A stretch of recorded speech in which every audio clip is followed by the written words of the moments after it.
Everyone, welcome back to the Radical Care for Christian Counselors podcast. And we're so excited that you're here. We are going to be starting week 5 of our series. I had to count because we've been going for so many amazing weeks now, all about what thrive really means. But before I get started, I want to make sure you're in the right place. If you're a counselor, mental health professional, pastoral care leader, or really anyone who loves to go deep with other people, but also maybe tired of the continual one-on-one, and maybe you've gotten curious, what would it look like to really have small group, small community together and do life-changing transformation in that environment. That way we can go get over the overwhelm and isolation, right? That is what this is for. My dream is to have all counselors, all mental health professionals, all pastoral care leaders who just feel burdened by the one-on-one to have a community, a group that they have within arm's reach that can support them and encourage them, but it's more of a mutual because there's other people that need that too. And then also use those same skills and resources in our own groups, in our own ministries, in our own communities, whatever that may look like. It's beyond a Bible study. It's actual relationships. It's actual transformation. So, with that being said, here we are. We are in week 5, and we've already talked about the first 4 letters, THRI, and today is V. And so, just to catch you up, if you haven't watched or haven't listened to the previous episodes, you can still go back and do that. We would love for you to go back and do that so you don't miss out on anything. But if you're one of those people, or maybe you have been listening and you forgot what a letter means, let me catch you up. T is through, H is him, talking about God. R is receiving, and I'm ing, receiving and continual receiving. I is for impossible. What do you think V would stand for? Through him receiving impossible vans? No. There's not too many things that can be, honestly. V stands for victories. Through him receiving impossible victories. And I can't say the last word yet, but we'll get there. The last word changes everything. Each of these weeks, I've been talking about a little bit of my story. We share a little bit of God's story. And then I invite you to share your thriving story, whatever that looks like, because we're building on it each and every week. This week, I want you to take into a part of my story that's kind of twofold. And some of y'all know that I grew up in Kentucky, and you cannot grow up in Kentucky without having a basketball goal somewhere near you. At least in my family, we had a basketball goal literally right outside on the driveway. And most days you could find me or my brothers out there shooting hoops. It became a thing, especially as the oldest among 3, and my younger ones being brothers, that sports and competition were like, I mean, just obvious in anything and everything, but especially with basketball. Now, I was never one of those that really got to play in the basketball games because they would get really like heated and just not my cup of tea, honestly. I would play some loose basketball, but nothing too crazy or competitive. One thing that they would do though is they would take the basketball and they would go way back into the front yard in the grassy area and throw the ball as hard as they could to the actual basket. When I started doing that, A, my ball wouldn't go anywhere near the basket. But B, I was laughed at. Honestly, it got to the point where they're just like, don't even try it anymore. I had a great leg, meaning when I played soccer, I could boot the ball. Like people would see me coming after the ball and they would leave and go the opposite direction. But with my left hand, and some of you guys know my right arm is smaller than my left arm. And so I would use my left hand when I was doing this, and I would put my hand back and I would try to throw it. And I just didn't have the right arch, the right emphasis to be able to do this. So I started practicing, and I said, this has to feel a certain way, because I think the way I got started with doing this, that in soccer, we had to do what's called a throw in. And you guys can imagine with one arm, and you had to take 2 hands and put the ball all the way behind your head and throw it in. It's hard for me to even do it now. I was determined that I was going to be able to do that because it ended up being against the rules to actually do it with one hand. So I had to do 2 hands all the way by my hand, behind my head, and then actually do a throw in. And I got to do it. And I can't even do it now anymore, but I got to be able to do it. Once I figured that out, I was like, you know what? If I can teach myself how to do a throw in, I wonder if I can teach myself how to throw a ball to at least get from the yard into the basketball goal. So I started realizing as I was doing it, even with the throwing, is that it was by muscle memory. I wasn't looking into a mirror when I figured out how to do it. I figured out what it felt like, what I would need to do to grab the ball, because I actually used the ball to get my right arm behind my head. So I figured this out. I would practice holding the basketball in my hand and getting the weight of it. I would practice going behind my head and just throwing it at different angles to see which way the ball would go. I would go and look at the basketball goal and I would turn around underneath the goal and I'd walk into a line and see where I would need to go versus which direction I would throw in for the best chance for the ball to actually make it in the net. And what I did is I started out really close and worked my way back until finally I was able to throw it from the grass and make it into the goal. I eventually learned that I didn't really need to know much anything. All I had to do was start at the goal and walk to this certain spot. And I knew from muscle memory if it was going to go anywhere close to that goal or not. I want you to picture this years down the road. And I would do that, and we would practice, and we had a competition of who can make it in the goal. So it ended up being this huge thing, and I did get it in the goal a couple times. I have to say, it was a miracle, but it did happen. Now, as we've gotten older, and now that I have my own boys, and now that we have our own basketball goal, we do something very similar, especially me and the oldest, especially now that he's like taller than me and he can take me out if he wants to, and he's better than me, honestly, at basketball. But I can still have this amazing shot at getting stuff in the goal.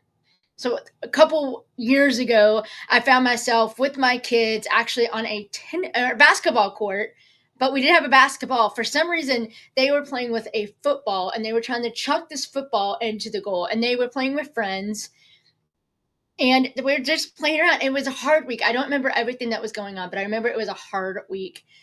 And so I stood out there, and I think the football actually hit me in the shoulder, and I grabbed it.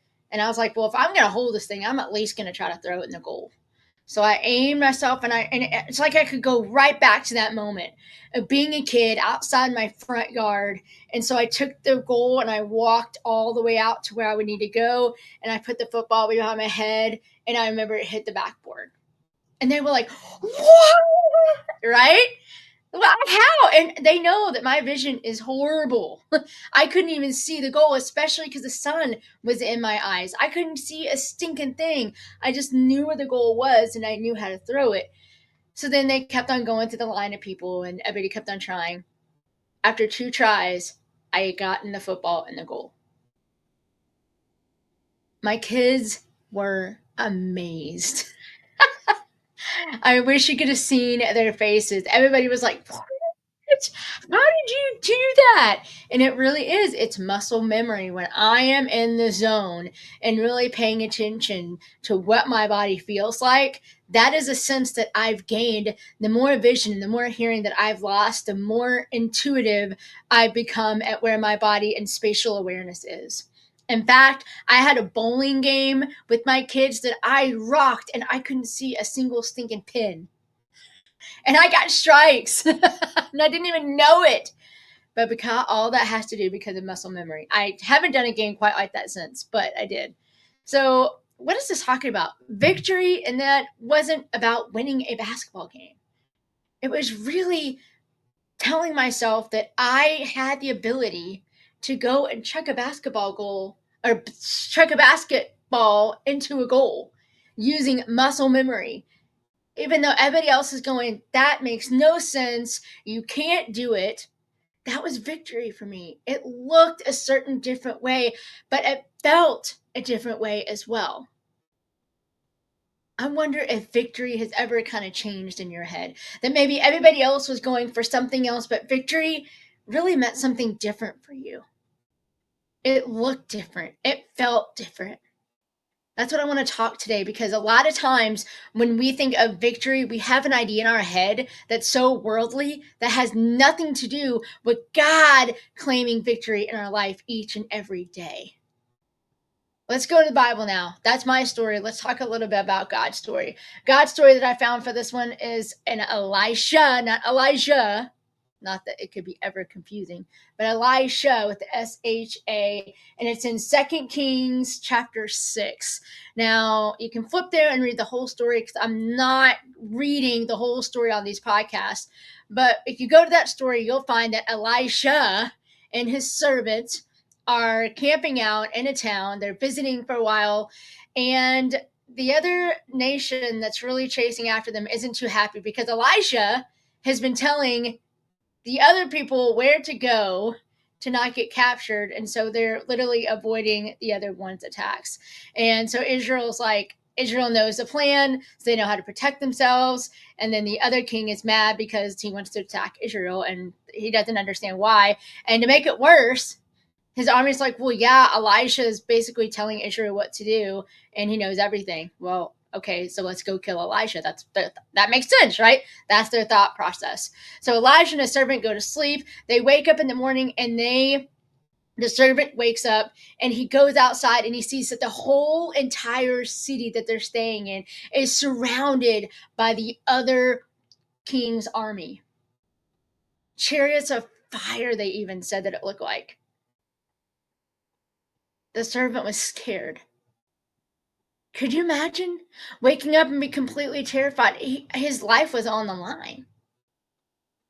So he goes back inside and probably wakes up Elisha saying, there's people outside and it's from the other king and we're going to die.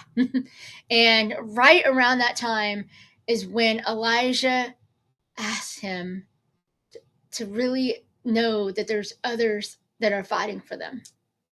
And of course, this guy's like, yeah, I don't know if you checked or not, but they're surrounding us. We're not surrounding them.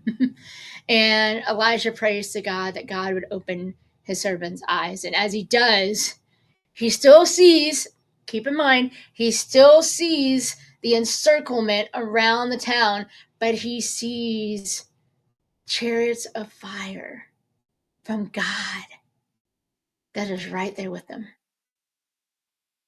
that's protecting them. And this is the really neat part about the story that I want you to get. Because at this point, if I was a servant, I'd be like, let's go. Let's go fight our battle. Let's go. Right? That's the only time it talks about it to the whole entire story. That's the only time it talks about the angel, the chariots of fire.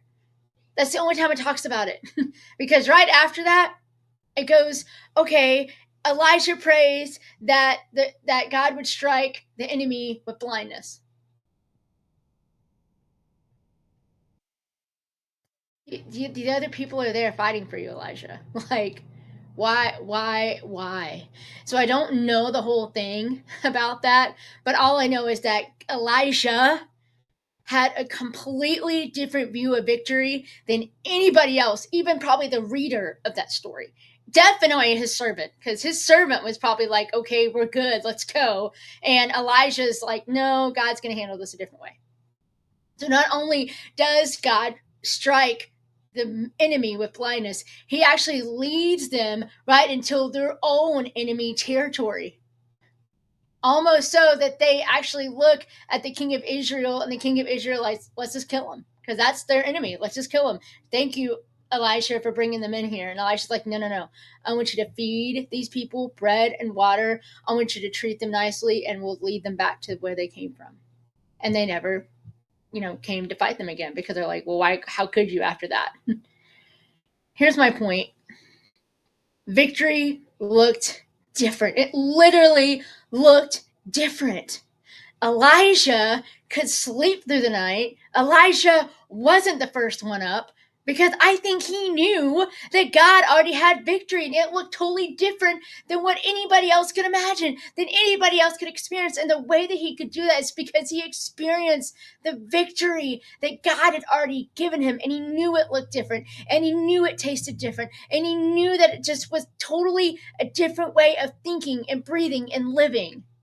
But Elisha's servant didn't know that yet. What a gift he got that day. What a gift he got to see that victory look in a different way, feel in a different way. Victory for me wasn't winning a basketball game. I've never been on a basketball team a day in my life. But victory for me, really, honestly, it wasn't even getting a ball in a hoop. It probably was when I was younger. But when I got older, it was to show my kids, look, yeah, in life, sometimes things don't happen right that you believe is going to happen. I don't want to lose my vision. I don't want to lose my hearing. I want to play with you guys. I really want to play with you guys. I'm a big kid. I like to play. But it was really to show them that God can still do amazing things. And we try to talk about that later on that day, like how that is about body sensations and how God gives you another sense when all this stuff happens. Elijah had another sense. Elijah had another way of experiencing and entering the world around him. He knew that this world was not his home. And how did he know that? Is because he got to experience that victory in so many different ways. So instead of being afraid, Elijah got to invite others into that. Like, oh my goodness, look what God's going to do. And not only did he invite his servant, think about it, he invited the whole entire enemy army into that as well. What? So those people didn't leave just with full stomachs. Those people left with a view of God that they would never experience before in their life. And probably a new trust in this God, too, even though they didn't know him personally. So, victory, what does it really look like for victory in your life today? Let me tell you, we have an amazing God that, yes, he has forgave us for our sins, and that's huge. We have an amazing God that also loves us just the way that we are and loves us too much to just leave us that way.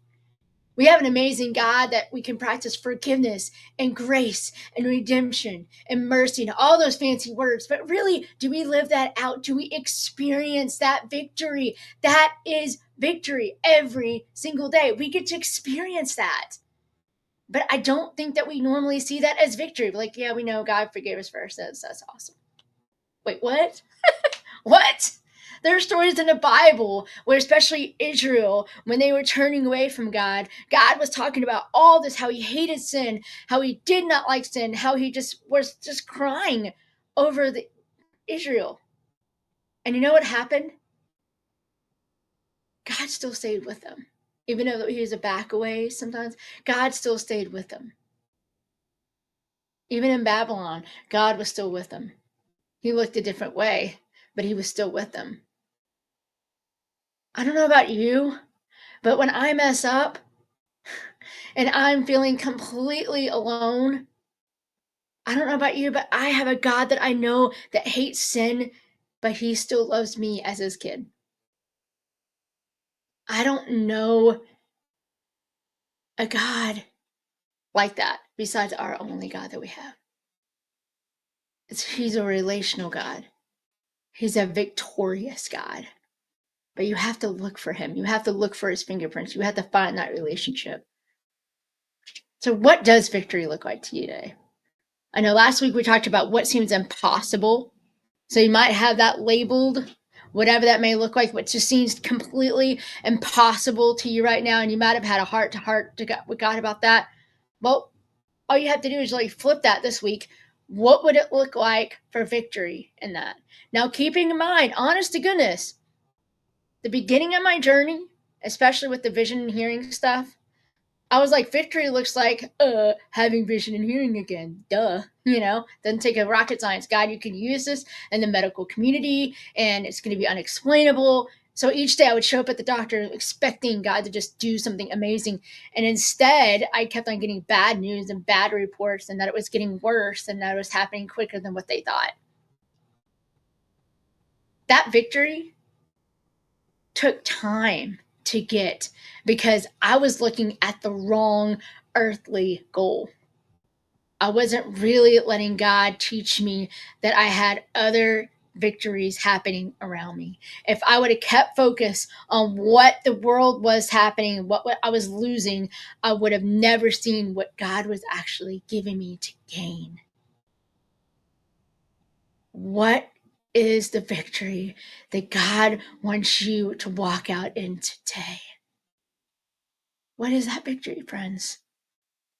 Spend time this week, yes, flipping what you dealt with last week with the impossible. but also just sit still and go, why is this so important to me? It might mean that your victory may look different than what you're thinking. It might mean that you got to give your victory over to God. Say, God, this is what I want, and this is what my heart longs for. But if I trust you, and I see you, and I sense you, and you could show up in my life in these ways, or help me see you in these ways, would victory look different? And maybe because you'll start looking for Him, you might see victory in a different way as well. I hope this makes sense. I want to hear what you would believe victory would look like in your life. I would love to walk along that side with you. We have friends in our community where we would love to share victory stories with. Maybe you have a story of victory in your life where God got to reclaim areas. Maybe you need to focus on where you're staring, because we do steer where we stare. So, where are you staring, friends? What does victory look like for you? Are you going for an earthly victory or a kingdom victory? And also, who are you inviting on that journey with you? Again, hope to see you in the community this week. Can't wait to hear how your victory stories turn out. And remember, we got one more week next week. So don't miss it. I'm telling you, this word will change everything about Thrive. All right. Dare to do more than just survive. Step out and thrive. See you guys back next week. Bye.